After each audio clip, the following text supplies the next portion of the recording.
Halo semua. Baik, kami dari kelompok 5 akan mendiskusikan salah satu masalah mengenai mengapa sumber daya manusia di NTT, terutama kaum muda, tidak tertarik pada industri pertanian. Nah, sebelum itu kami akan memperkenalkan diri kami. Perkenalkan, nama saya Niken Sistian Raja. Saya Maria Febriana Mite. Saya Nirat Indriani Selan. Saya Maria Marianta Patal. Saya Yiren Spiria Indonesia Malo. Saya Indrian Tundan Hau. Saya Tresia El Rosita Molan. Saya Fran Juru. Saya Regolinda Napu. Nah, sekian perkenalan dari kelompok kami. Jadi di sini kami akan membahas seperti teman Nirat sampaikan tadi. Yang pertama kami akan mengidentifikasi masalah-masalah atau kasus-kasus yang ada di NTT yang terkait dengan ketidaktertarikan petani muda dalam industri pertanian. Bagaimana teman-teman?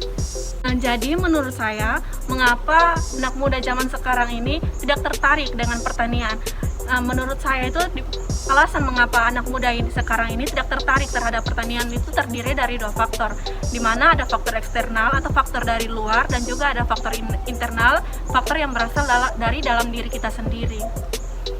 Oke, di sini saya akan menambahkan untuk faktor internal atau faktor dari dalam itu biasanya dari keluarga. Biasanya ada orang tua yang tidak setuju anaknya buat apa sih kuliah pertanian. Kalau dari saya mungkin kurangnya minat dari para orang muda di NTT ini, kurang minat mereka terhadap industri pertanian itu karena mereka menganggap bahwa pertanian itu adalah salah satu pekerjaan yang kumuh, salah satu pekerjaan yang kotor, dan salah satu pekerjaan yang tidak menjanjikan kepada masa depan mereka, sehingga mereka tidak tertarik sedikit pun dengan dunia pertanian. Mereka merasa hal-hal itu adalah pekerjaan-pekerjaan yang biasa, pekerjaan-pekerjaan yang kotor, pekerjaan-pekerjaan yang tidak sesuai dengan apa yang mereka inginkan gitu. Oke, di sini saya akan melanjutkan tadi yang sempat saya jelaskan. Biasanya orang tua tuh mau anaknya kerja di kantoran, harus pegawai negeri, tidak mau anaknya tuh berwirausaha. Tapi kita lihat saja perbandingan antara pegawai negeri dengan swasta. Biasanya swasta kan uangnya lebih banyak. Ini kita bukan bicara uangnya, tapi penghasilannya swasta. Baru orang-orang pekerja swasta ini kan tidak memerlukan bos begitu. Kita yang jadi bos, kita yang mengatur, kita punya anak buah, dan kita yang akan terima modal, dan kita yang kelola itu modal. Nanti kita bisa mengatur, kita punya usaha sendiri tanpa ada campuran dari luar begitu. Pokoknya kita yang menghandle, kita punya usaha sendiri. Selain itu juga, menurut saya kenapa anak muda sekarang ini tidak tertarik pada industri pertanian itu karena mereka tuh masih menanamkan pemikiran lama, pemikiran yang kuno, di mana menurut mereka seperti yang tadi teman saya Nira katakan, yaitu pertanian itu identik dengan kotor, kumuh, dan mana mungkin anak muda zaman sekarang yang sudah mengikuti tren di mana-mana tuh mau untuk bekerja seperti di tempat-tempat yang kotor, seperti di sawah, di ladang, dan tempat-tempat pertanian lainnya. Pasti anak muda sekarang ini masih termakan oleh gengsi. Mereka juga masih lebih istilahnya tuh mengikuti arus. Mereka tuh lebih terperdaya oleh teman-teman mereka. Mereka masih dipengaruhi oleh teman-teman mereka. Jadi mereka tuh malu, gengsi untuk bekerja di sektor pertanian. Di faktor eksternal bisa dipengaruhi oleh lingkungan, di mana orang-orang menganggap bahwa pertanian itu adalah pekerjaan yang kotor, atau bisa juga dipengaruhi oleh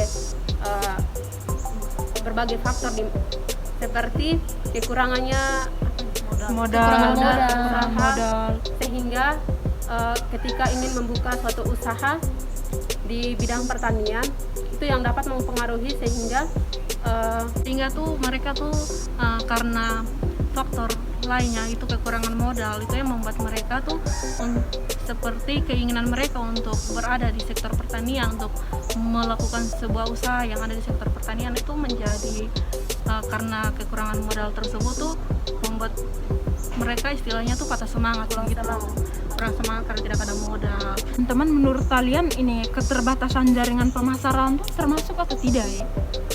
Keterbatasan jaringan pemasaran.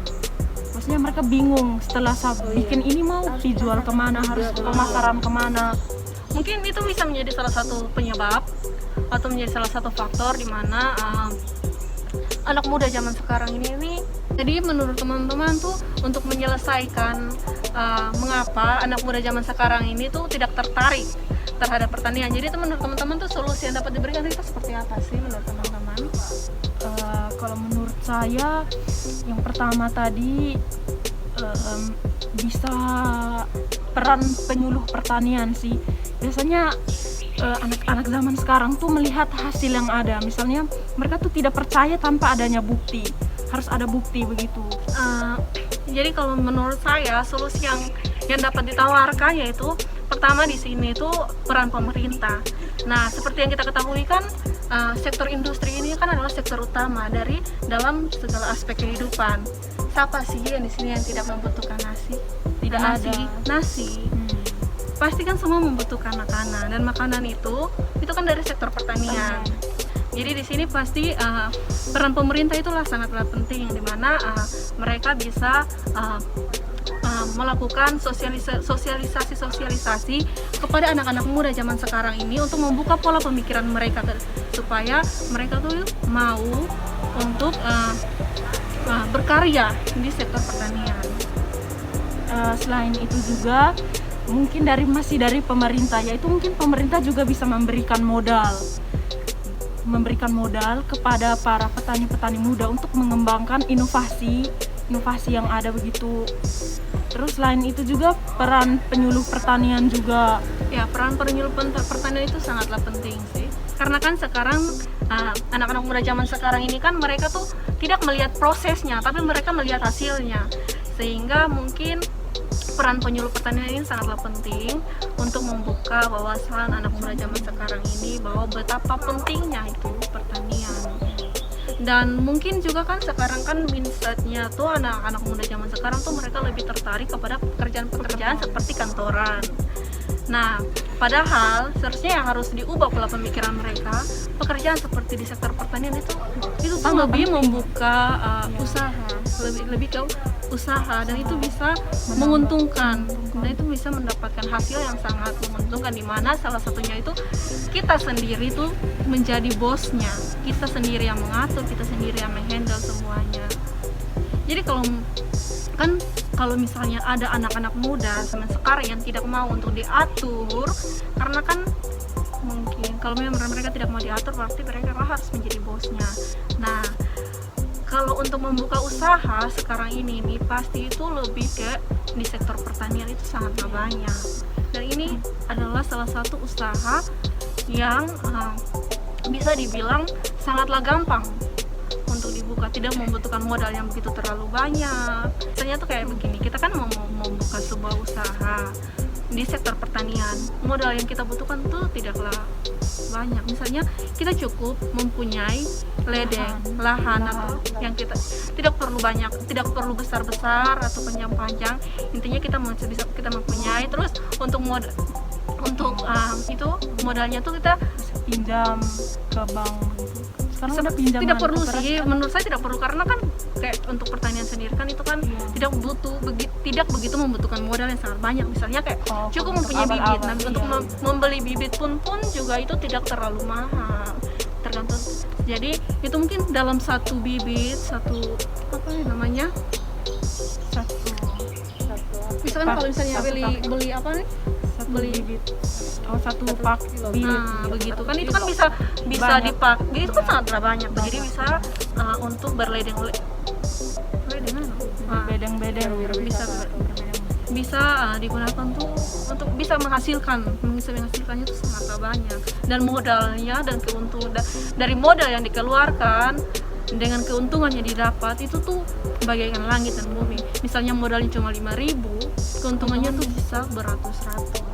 Jadi menurut saya tuh kalau untuk membuka usaha di bidang pertanian itu tuh tidak perlu membutuhkan modal yang banyak. Jadi tergantung dari bagaimana kita sendiri untuk mau berusaha. Oke, saya akan melanjutkan dari teman Niken tadi, di mana ini seorang pemuda, maunya orang-orang yang mau berusaha dalam bidang pertanian itu harus didorong juga, baik itu dalam aspek pemikiran mereka agar pola pikir mereka tuh lebih mandiri lagi mengenai usaha dalam bidang pertanian, di mana bidang pertanian ini sebenarnya bukan salah satu budidaya yang hanya di tempat kotor atau kumuh. Itu kan dari teman Niken, di mana orang muda itu harus didorong, dibantu dengan pola pikir yang lebih mandiri agar dia bisa menjadi salah satu pengusaha pertanian yang sukses. Kita ketahui bahwa sekarang kan ini teknologi dalam bidang pertanian juga semakin maju. Ya. Jadi bagi orang muda yang tidak ingin bekerja, kan orang berpikir bahwa dong semua bekerja di bidang pertanian karena pertanian itu kotor, kumuh dan sebagainya. Selain itu Tetapi dalam bidang pertanian ini kan sudah ada teknologi yang maju, di mana menggunakan alat-alat pertanian yang lebih modern, dan di situ semua pekerjaan yang dilakukan itu tuh dilakukan oleh alat-alat pertanian. Paling orang muda yang mau jadi petani itu dia hanya menggunakan alat tersebut, tetapi untuk mengolah lahan apa semua sudah menggunakan traktor atau alat-alat pertanian lain yang sudah modern, sehingga tidak ada alasan bahwa orang muda itu tidak mau berusaha dalam bidang pertanian, karena di situ kan budidaya pun sudah secara modern, pemasaran juga bisa secara online. Jadi sebenarnya dengan teknologi yang maju ini bisa membantu orang muda yang ingin bertani dalam bidang pertanian itu agar menjadi orang muda yang lebih sukses dalam usaha terkhususnya dalam usaha dalam bidang pertanian. selain itu juga kan kalau menurut kalau mereka masih menanamkan pemikiran lama itu tuh, kalau menurut mereka tuh pasti itu pertanian tuh identik dengan capek karena kerja di ladang, cangkul atau membersihkan apa semuanya tuh itu masih menggunakan manual. Padahal seperti yang kita ketahui sekarang nih, semakin canggih, teknologi sudah semakin canggih. Kita tinggal melakukan set pengaturan pada alat-alat mesin pertanian, mereka bisa melakukannya sendiri. Jadi mungkin itu tuh lebih menguras tenaga kita, jadi tidak lagi membutuhkan tenaga yang begitu terlalu capek gitu. Dan untuk masalah tentang orang-orang tanya bilang, kenapa sih, buat apa sih kuliah pertanian? Sebenarnya pertanian ini sama penting dengan industri-industri yang lain. Toh percuma seorang dokter dia bekerja tapi dia belum makan kan percuma. Masa dia pergi operasi pasien dengan keadaan lapar? Kan tidak mungkin begitu. Pasti otomatis pasiennya pasti meninggal, dokternya juga pasti kesakitan. Semua makanan itu kan diperoleh dari hasil pertanian. Pokoknya begitu. Begitupun juga dosen-dosen atau para guru atau semua pekerjaan. Pasti pertama tuh harus makan dulu, harus kenyang dulu agar bisa mereka bisa beraktivitas, mereka bisa melakukan pekerjaan dengan lancar, dengan semangat. Itu kan dari makanan. Baik, kalau menurut saya solusi yang kita terapkan itu, misalnya kita sebagai sarjana pertanian yang akan untuk terjun ke masyarakat tuh, kita harus memberikan solusi kepada mereka bagaimana untuk mengelola pertanian di NTT sekarang nih. Kita harus memberikan solusi kepada masyarakat agar pemikiran mereka lebih luas terhadap atau pemikiran mereka lebih terbuka kepada industri pertanian. Contoh konkretnya juga di sini ada dari bagian LSM, di mana mereka itu pergi atau terjun langsung kepada daerah-daerah terpelosok. Di mana kan seperti yang kita ketahui, orang-orang yang ada di daerah terpelosok, terutama anak muda itu mereka kurang lebih tahu. Kalau mau kata kasarnya itu malas. Jadi di sini padahal lahan di yang daerah mereka punya itu sangatlah banyak. Jadi tapi mereka tidak memanfaatkannya untuk membuka sebuah usaha. Jadi di sini dari LSM mereka turun langsung ke bagian daerah-daerah terpelosok, di mana mereka melakukan penyuluhan atau sosialisasi untuk membuka wawasan dari anak-anak muda yang ada di sana untuk memanfaatkan lahan yang ada. Karena karena kan Daripada- ini hasil dari yang mereka lahan yang mereka manfaatkan kan itu Bisa juga kan langsung untuk untuk diri mereka mereka, sendiri, benar. untuk keluarga mereka Mereka. sendiri, untuk masa depan mereka. investasi. Oke Oke semua, sekian diskusi dari kelompok kami tentang permasalahan sumber daya manusia terutama di daerah NTT tentang kurangnya minat anak muda di industri pertanian. Kurang dan lebih itu saja yang dapat kami sampaikan. Solusi, Alasan apalagi guys, permasalahan. Pokoknya yang yang dapat kami tawarkan, semoga kedepannya terutama kami sendiri yang berbicara seperti ini, setelah kami melanjutkan studi kami bisa menerapkan, seperti kami bisa berpengaruh kepada anak-anak muda yang kurang berminat terhadap industri pertanian untuk mereka lebih berminat lagi untuk Ya. mengolah pertanian di lahan-lahan sekitar mereka, di daerah-daerah mereka. Itu saja. Bye.